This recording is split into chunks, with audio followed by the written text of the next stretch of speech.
Good morning guys. Luto tayo ngayon ng simple lang ito guys. Yan yung talbos ng gabi. Luluto lang natin sa kalamansi. Yan may sili, tapos kamatis, sibuyas, paminta. At yun ang isasawag natin. Iihaw muna natin yan guys. Isa lang at maalat yan. Bangos sana, wala naman dumating na bangos. So papakulo na tayo ng tubig. Lalagay natin yung ating kamatis. Yun na guys, yung ating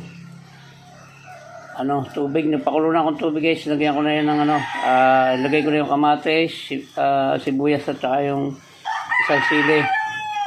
At ito yung ating isasawag dyan guys.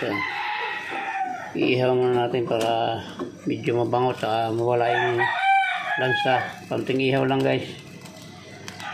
Ayan, parang lumasa lang siyang lasang inihaw. Ayan guys, hayaan muna natin itong kumulo ng kumulo. Pag kulo nito, lalagyan natin para yung gabi guys, para hindi makate. Okay. Ayan, okay din guys. Tama na yan, para pumait. Ayan, ito dito, hindi pa kumukulo. Pakuloy lang natin yan, tapos lalagyan natin yung gabi. Pakalutuin natin yung gabi ito guys, para hindi makate. Yes, lagyan natin ng paminta, tapos lalagyan natin yung ating inihaw na daing para matansya natin yung alat. Yan guys, lagyan natin yung ating talbos ng gabi. Kaunti lang ito guys, at ako lang naman mag-uulam nito. Kaya ata nila alam ulamin ito. Yan. Ayan guys, tatakpan natin para maluto yan.